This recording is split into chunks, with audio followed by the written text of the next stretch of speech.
Eto, mga kababayan, mga DDS, gusto nyong asaran? Lalo kayong maaasar. Pero yung asar natin, may katotohanan. Eto na, mga kababayan, yung sunod nating pag-uusapan. Ano nga ba ito? Kitty Duterte naghinagpis? Kitty Duterte naglabas ng sama ng loob? Bakit? Ito po ang nangyari kay Digong. Post po yan ni Veronica Kitty Duterte, mga kababayan. Ayan po. Naglabas ng sama ng loob, naghihinagpis, nangungulila, nagluluksa, lahat na, sabihin nyo na. Tingnan ninyo, kita nyo mga kababayan, Kitty Duterte, nag-post na. Mga DDS, anong reaksyon ninyo? Kay Kitty na mismo galing yan, Kitty Duterte. 5 hours ago, Kitty Duterte. Ayan. Post niya patungkol sa tatay niya. Ayan. Ma'am Jazz, maraming salamat dyan. 300 yen super sticker. Thank you so much po. Ayan na, basahin natin. Ma'am Lily Tunini, Ma'am Lily Cha. Ayan, basahin natin ha. Kitty, Veronica Kitty Duterte. Kakagising mo lang tapos ito mapapanood mo. Nakakasama ng mood. Hindi naman siguro ganun kasama si Dada para gawa ng ganito. Yeah? Isipin ninyo ha, hindi naman siguro ganun kasama. So ibig sabihin, masama nga. Kasi hindi naman siguro ganun kasama. So may pagkamasama nga talaga. Naglabas po at nagpost po. Kitty Duterte, Veronica Kitty Duterte, 5 hours ago. Ayan, pinos. Ano nga bang laman ng video? Lazada, putang ina. Lazada nakalagay. Ito po ang post, mga kababayan. So basahin natin yung mga komento ng mga bobo at tangatangang DDS dyan. Ito, mga salbahe kayo, kahit pumayat si Tatay Digong, malakas ang isip niya at puso. Kayo mga walang hiya dyan, mauna pa sa matanda. 3 na lang na, 3 na ang namatay noon sa ginawa nila ganyan. Don't forget. 'Di ba? Bakit may mga taong masama kung sa kanila nangyari ang nangyari kay Tatay Digong? Masaya kaya sila? Hindi, actually ito hindi po mangyayari yan sa mga tao kasi hindi naman po sila katulad sa kasamaan ni Digong. Ngayon, sasabihin bakit daw may mga taong ganyan kung sa kanila daw mangyari? Malabo pa sa tubig kanal na mangyari sa mga tao yan. Ma'am Marilyn Avanera. Malabo pa sa tubig kanal mangyari sa tao yan. Kasi wala pong tao sa Pilipinas na hayop at kasing demonyo ni Digong. Mga kababayan, walang tao. Sabihin ninyo sa akin, sinong tao sa Pilipinas na singtulad kay Digong? Wala. Kaya never mangyari kay Digong yan. Yung pumayat, butot balat, tapos isang bulati na lang pipirma, mamamatay na. Walang taong gagaya kay Digong. Bakit? Si Digong lang, only in the Philippines ang nakakagawa niyan. 30,000 ka-adik pinatay without due process. At ang mga ebidensya daw, sabi ni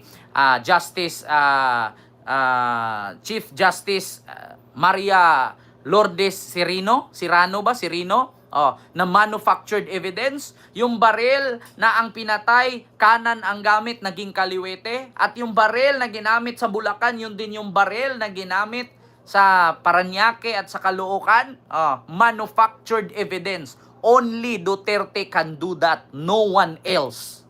Di ba? Sunod, hayaan mo lang sila, Miss Kitty, dahil kung sino man ang gumawa niyan, tandaan mo may karma yan. Adik kasi ang taong galit kay Tatay D. Wow, adik. Adik lang daw ang galit kay Tatay D. Nako, mga kababayan, maniwala ba kayo? Adik lang ang galit kay Tatay D? Paano yung mga pamilya ng mga sabungero? Paano yung teacher na pinadampot niya na Sinabing kung sinong makapatay sa kanya. Ang lakas ng loob nga. Ma'am Jazz, maraming salamat sa iyong 190 super sticker. Thank you so much po. Sabi nga ni Pulong kay Risa Hontiveros, Risa Hontiveros, huwag kang maging balat sibuyas. Kapag kayo bumira, okay lang. Kapag vlogger ang bumira, kinakasuhan mo. Huwag balat sibuyas. Pero ulitin ko lang, bakit nung si Digong merong teacher na nagpost, sinong makapatay kay Duterte, bigyan ko 50 million, ba't pinadampot ng NBI? Ege nga? Ito mga kababayan, akala ko ba na wag daw balat sibuyas si Risa Hontiveros according kay Pulong. Pero yung tatay niya noon na mayroong teacher nagpost, sinong makakita kay Duterte at makapatay, bigyan ko 50 million. Pinadampot ng NBI. Yeah. Ma'am Jazz, maraming salamat sa yung 1,000 yen super sticker. Thank you so much. Di ba? Grabe talaga mga tao, napakasama, nabulag na sa pera. Ng bayan, may karma din kayo. Nako, eto na nga mga kababayan. Nagpost po si Kitty Duterte. Naghinagpis, nagluksa at nangungulila. Kakagising mo lang tapos iba ang mapapanood mo, heartbroken, nakakasama ng mood. Hindi naman siguro ganun kasama si Dada para gawa ng ganito. So ibig sabihin, masama nga.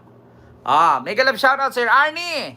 Sabi ko sa inyo, Digong, pinos ni Kitty, nahimlay, ang tawag dyan, mga kababayan.